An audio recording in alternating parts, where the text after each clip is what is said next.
In fact, according to former child genius Max Laughlin, the Large Hadron Collider has already destroyed our universe. And this is the origin of the Mandela Effect.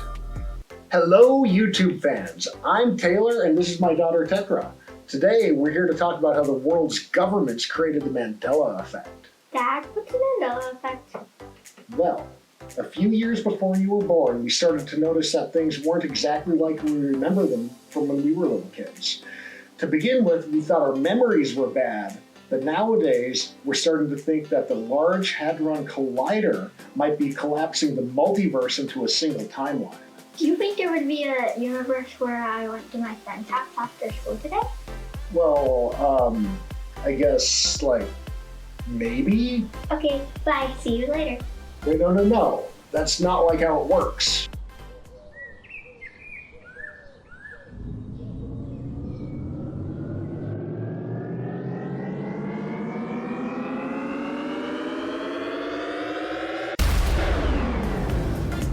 Nah, I'm out.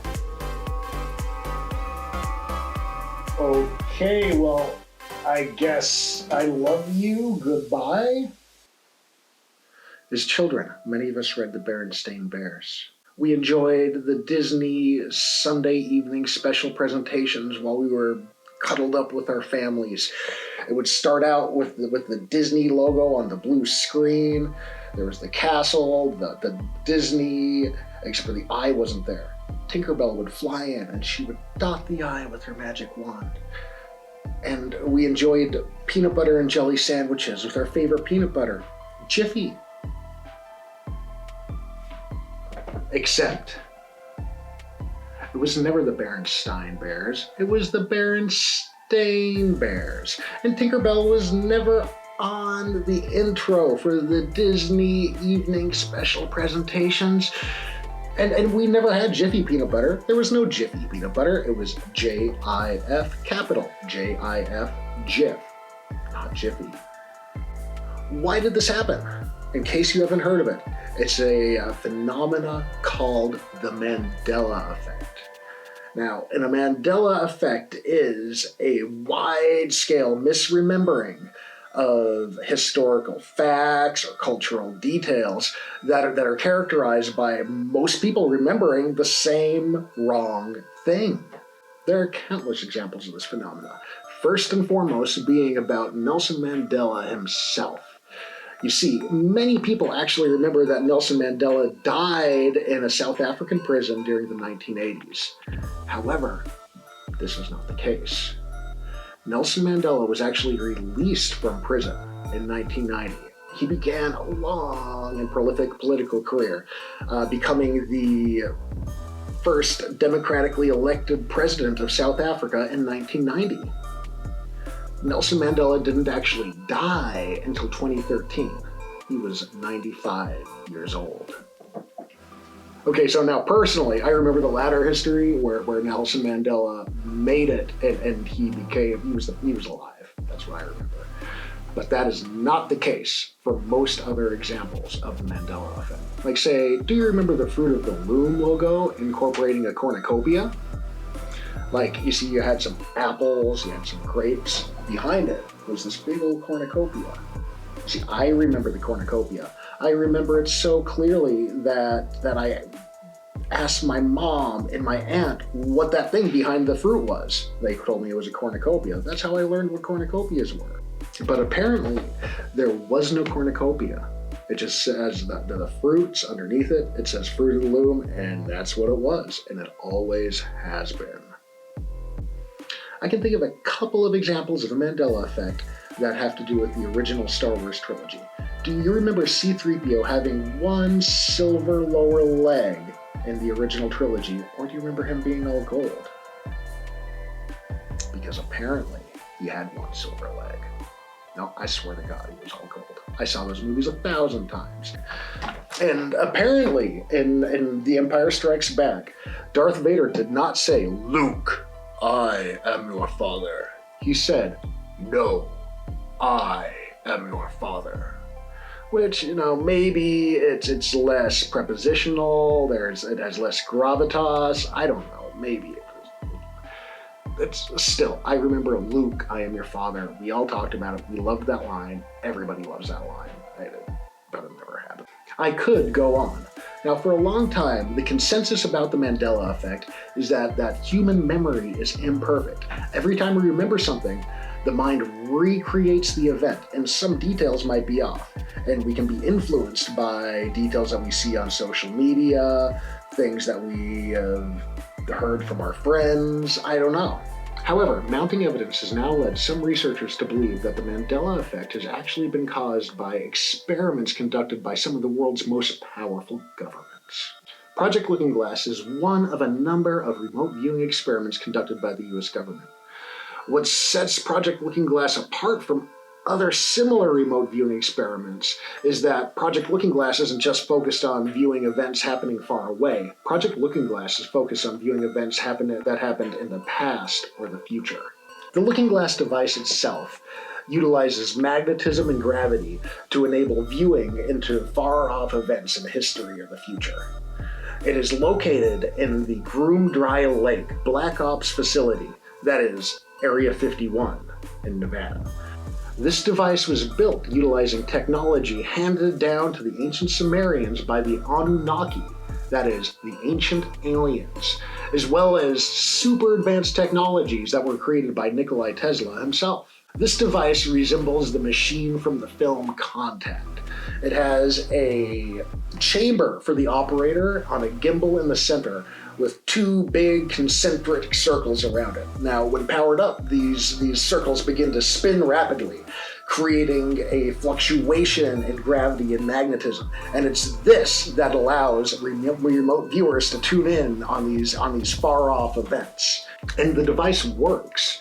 Remote viewers with no previous post or precognitive history are able to actually see these past or future events utilizing this device. But interestingly, the visions received by these viewers using the machine are kind of colored by the viewer's knowledge and expectations of the past or future. For instance, a Christian might be able to tune in on the birth or crucifixion of Christ, whereas somebody who is a historian looking at the same time period might find information, might see super important events that happened on Byzantine trade routes or something like that. Now, like memory in this case, these events may be recreated on some level just because of the tendency to reproduce visions that have to do with the expectations of the viewer.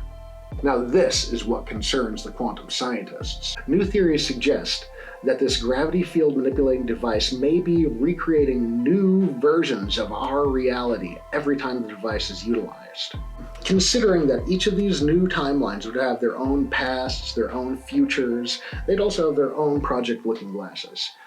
And they would be creating their own new timelines. You see, that means that like new timelines would be created like exponentially, because Universe B has its own Project Looking Glass and they're cranking out the new timelines. Our Universe A has been cranking out new timelines for a long time, or if we were in Universe C, then we created Universe D, and Universe G has probably been creating H, G, F, Q, P, C, T.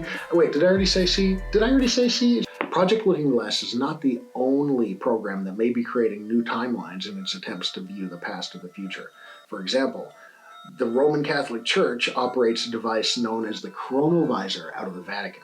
Many researchers attest that the Large Hadron Collider, located at CERN's facilities on the France-Switzerland border, may be creating new timelines as a side effect of its experiments. Other scientists and researchers counter this idea with the theory that the Large Hadron Collider's experiments are actually destroying entire timelines. In fact, according to former child genius Max Laughlin, the Large Hadron Collider has already destroyed our universe. And this is the origin of the Mandela Effect. The Large Hadron Collider works by utilizing magnetic arrays to accelerate particles around its 21-mile circumference in opposite directions. Now, once these particles reach nearly the speed of light, they are then nudged onto a collision course. When these experiments are successful and the particles in the Large Hadron Collider impact, they are destroyed on a subatomic level. And the resulting fallout Conditions similar to the Big Bang exist for the oomph of a moment. It is because of these experiments that humanity was able to discover the Higgs boson particle in 2012, the elementary particle responsible for giving weight to the electrons and neutrons at the beginning moments of our universe. In an instant, any Higgs boson will then decay into other, less rarefied particles. At least it has, so far. But problems arise when the destruction of these particles is considered on a multi-dimensional scale. According to string theory and M theory, the fundamental particles all matter in our universe is composed of exist on a continuum across all dimensions. This means that the same basic building blocks you are composed of are the same fundamental parts that compose every other version of you across every dimension, including the evil one that probably has a goatee or an undercut or something like that. The same thing is true of every particle in all the matter of the universe. When a particle is destroyed, it is destroyed in every dimension across every universe. The connection between these particles the multiverse is composed of creates the lattice work that holds all of these dimensions apart. When this lattice work begins to break up, these dimensions begin to collapse into each other. One day, 2 or 3 dimensions just become one. On that same day, 2 or 3 versions of you become one you. Most of the details of the lives of these other versions of you are the same from one dimension to the next. It's like the little details that might be different. These idiosyncrasies are what causes the Mandela Effect. By now, all of our quantum consciousnesses are the result of countless versions of reality just being consolidated down into just this one single timeline. It's also why the Mandela Effect has increased over the years since the Large Hadron Collider has been upgraded. Now, the very nature of the Mandela Effect precludes the existence of any artifacts left over from these previous timelines that we remember. There are, however, examples of areas like a room or a building that kind of exist as bubbles where previous dimensions still kind of remain intact. Now, objects taken into these places can be seen to change back to the previous versions that we used to expect, from our memories. Now, looking at this from CERN's perspective, you might think that the Mandela Effect is an unexpected consequence of their research into the origins of the universe. However, this may not be the case. In 2004, the nation of India donated a statue of the deity Shiva to the CERN campus to honor this International League of Advanced Research Scientists. While this may not seem strange considering Shiva is one of the primary divinities within the Hindu pantheon, it does bear mentioning what kind of god Shiva actually is. The Hindu triad of Brahma, Vishnu, and Shiva collectively embody the concepts of creation, existence, and destruction of the universe. Specifically, Shiva embodies the destructive and transformative force. Basically, it's like Shiva who tears down the universe and then creates a new one, which incidentally sounds like everything I have been talking about here today. But hey, that could just all be a huge coincidence. However, to believe that, you have to accept that CERN's internal investigation into the human sacrifice video, which surfaced in 2016, is true and accurate. The found footage video depicts a group of figures in hooded black robes approaching the statue of Shiva. One of these figures stands at the foot of the statue before the rest of the group. Another of these hidden figures approaches the one standing before them and removes their robe. It's a woman in a white dress. She lays down, and the lead figure produces a shiny object we can only assume is a knife, before plunging it down into her. At this point, the cameraman panics and flees. CERN's internal investigation has stated that this was a prank pulled by the scientists working there, and that the responsible parties have been identified and dealt with.